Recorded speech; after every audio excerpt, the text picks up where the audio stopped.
أعوذ بالله من الشيطان الرجيم بسم الله الرحمن الرحيم الحمد لله والصلاة والسلام على رسول الله مولانا وسيدنا محمد صلى الله عليه وسلم وعلى آله وصحبه أهل الله رب اشرح لي صدري ويسر لي أمري واحلل عقدة من لساني يفقهوا قولي آمين. Akí gbogbo wa ní gbogbo àyíká tí ń wò mí ní kíkí tó dọ́gba jùlọ ní gbogbo àyíká wa yìí ní kíkí tó fi ń lálùbáríkà tá máa kéra wa níjọ́ gbìndé alikiyama.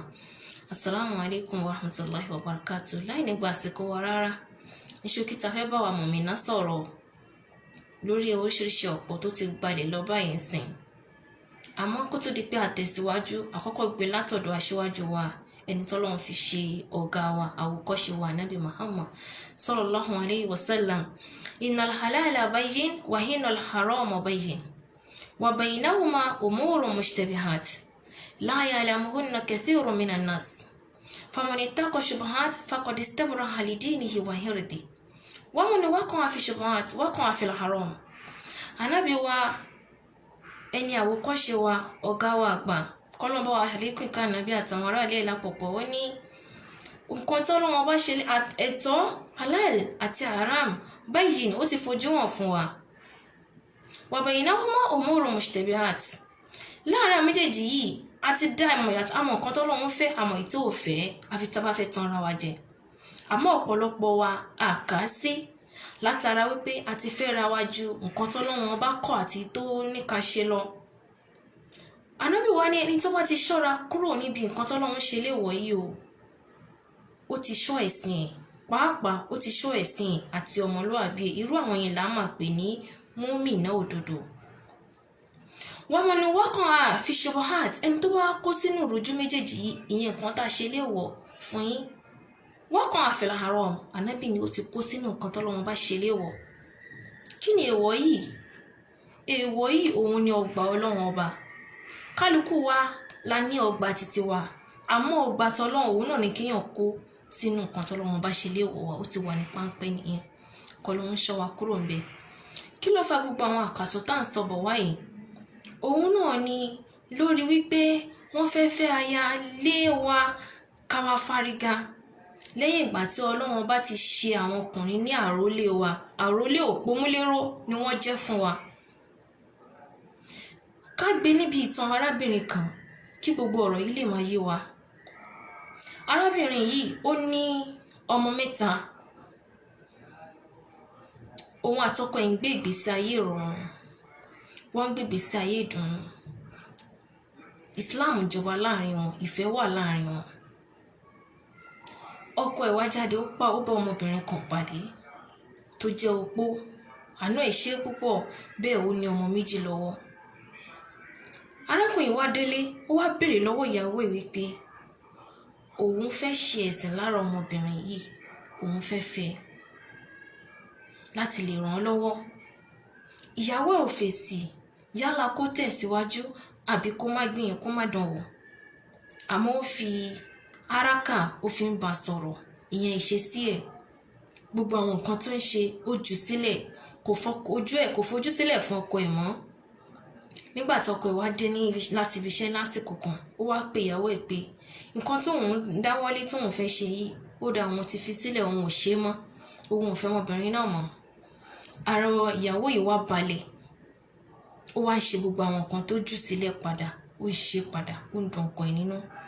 Kò pẹ́ kò jìnnà bí ọ̀sẹ̀ 2 síra wọn arákùnrin yìí dé láti ibi iṣẹ́ ó complain orí fífọ́ fún ìyàwó ẹ̀ ṣáájú ẹ̀ ó ní bóyá stress ibi iṣẹ́ ni kó lọ rẹjú díẹ̀ láì mọ̀ wípé ó máa tójú oorun dójú kó subhanallah alazim. Arábìnrin yìí náà ká má fọ̀rọ̀ gùn òun náà bá bá rẹ̀ ní opó òun náà bá dopó pẹ̀lú ọmọ 3. Gbogbo ẹni tó máa bá gbé bùkátà òun ló ẹrù bùkátà èèyàn 2 ó bá di títí ẹnìkan. Kò pẹ́ kò jìnnà owó lédìó bàbá láńlọ́ọ̀dù ó fún ní ìwé kó jáde. Arábìnrin gba ọ̀dọ̀ ẹ̀gbọ́n ẹ̀ lọ́kùnrin lọ ó ń gbé bẹ́ẹ̀ pẹ̀lú àwọn ọmọ ẹ̀ àmọ́ ìyàwó ẹ̀gbọ́n ẹ̀ yìí ó ń fìtínà ẹ̀ ó ń fìràn ẹ̀ kò lè ka sára mọ́. Ó ní stẹ́ẹ̀pù tó kù tóun máa ṣe òun náà ni kóun ṣe kíni kóun rí màá rí. Ó wá kọ ẹni tó fẹ́ fẹ́ arábìnrin yìí kí gbogbo àwọn obìnrin ká máa fi ọ̀rọ̀ tí mò ń sọ yìí ká máa fi ṣe ẹ̀kọ́, ká máa fi ẹnìkan ṣe yẹ̀yẹ́ ní position kan o, ká máa fi torí pé Ọlọ́run ó lè dúró ẹ̀dùn wa wò. Ká ní gba kádàrá kan khairi wa shari, tó bá ti jẹ́ mùmínà o gbọ́dọ̀ gba kádàrá khairi wa shari tí wọ́n ń pè ní mùmínà òdodo nìyẹn. tó bá ní gbogbo la yu'minu ahadukum hatta yuhibba li akhihi ma yuhibbu li nafsi.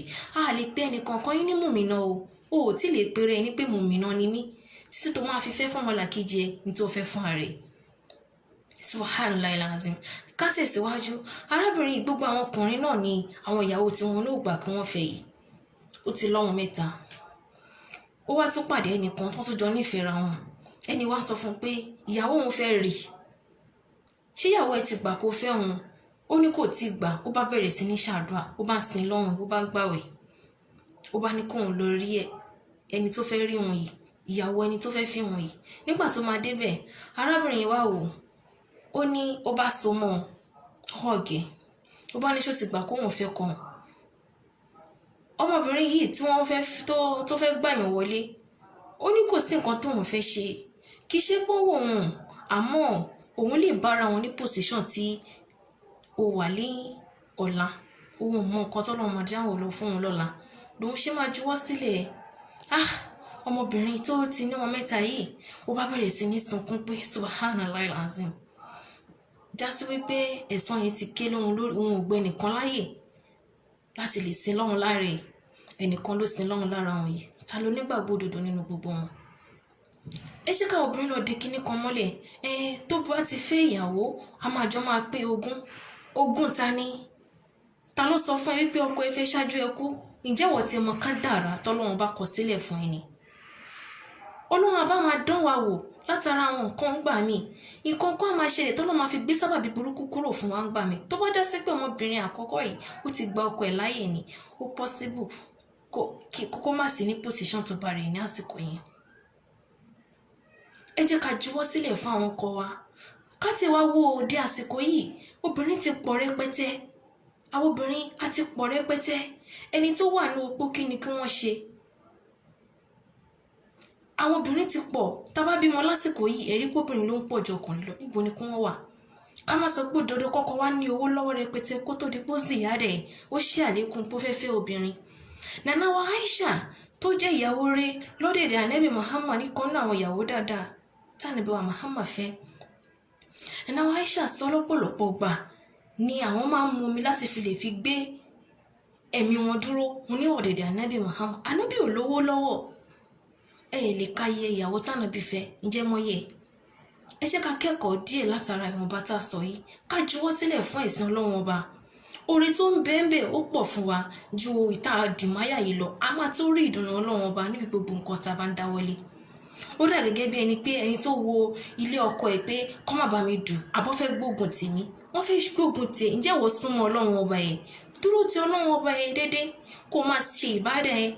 Ẹni tí ò bá lọ́lọ́run òun ló máa fura nǹkan míì. Ẹlòmíì ti ẹ̀rí ìjọ tó bá ti fẹ́yàwó lé báyìí báyọ̀ bá kọjá wọn rán sí ni. Bí nǹkan kan bá kọjá lẹ́gbẹ̀ẹ́ báyìí wọ́n rán sí ni. Subhanallah alazim. Ìgbàgbọ́ yẹn ò tí ì dúró déédéé ni. A gbọ́dọ̀ jẹ́ kí ìmọ̀ni wa kó dúró déédéé, ká dúró ti Ọlọ́run, ká máa bẹ Ọlọ́run fáwọn ọkọ wa gan, kí Ọlọ́run má jẹ́ kí wọ́n ṣìyàn, kí Ọlọ́run má jẹ́ kí wọ́n ṣìfẹ́, kì í ṣe pé ká máa gbàdúrà pé kán fẹ́ni tó máa fẹ́ràn wa. Àwa náà ní rí ìdùnnú Ọlọ́run ọba. Ilé ayé yìí ó kéré sí ìdùnnú tá a máa rí níwájú Ọlọ́run ọba. Ká má hẹ̀lẹ̀ bá rọ́dà gẹ́gẹ́ bí omi búdò, ìyẹn ìgbádùn àlìkìyámà tá a máa rí tọ́lọ́ máa fi dùn wá nínú ìyẹn obìnrin tó bá juwọ́ sílẹ̀ fún ọkọ ẹ̀ láti lè dùn ẹlòmíì nínú. Ká sin Ọlọ́run látara àwọn ẹlòmíì náà. Ọlọ́run fi ìwọ ṣe àkọ́kọ́ ni. Owó náà lè bára ẹ ní pòsíṣàn yẹn, àbí ẹlòmíì nìkan nínú àwọn ẹni tó súnmọ́ ẹ. Wọ́n lè bára ẹ ní pòsíṣàn ẹni tó fẹ́ gbà wọlé yẹn. Ká má gbógun tì wọ́n, ká má ní wọ́n lára, ká má rí wọn gẹ́gẹ́ bí ẹni pé wọ́n fẹ́ wá gba ọkọ wa, ká má rí wọn gẹ́gẹ́ bí ọ̀tá wa ni. Ọlọ́run ló ti ṣe ní àṣẹ lé wa lórí. Ẹ dákun ẹ̀yin ìyá wa, ẹ jẹ́ ká ju ọkàn wa sílẹ̀. Ṣé rí orílẹ̀ ayé yìí ó kéré ó dà gẹ́gẹ́ bíi pé kí òun ju ọmọ níka ẹ̀ kó kì í bọ inú búdò. Ẹ rí omi tí ká yín máa mú jáde gẹ́gẹ́ ní ìdùnnú ilé ayé. Ìdùnnú tọ́lọ́ máa fi ṣe fún wa ó dà gẹ́gẹ́ bíi búdò ni. Ọlọ́run ní bayọ̀ wa jẹ́. Wala la ilaha illa Muhammadu Rasulullah sallallahu alaihi wasallam. Assalamu alaikum warahmatullahi.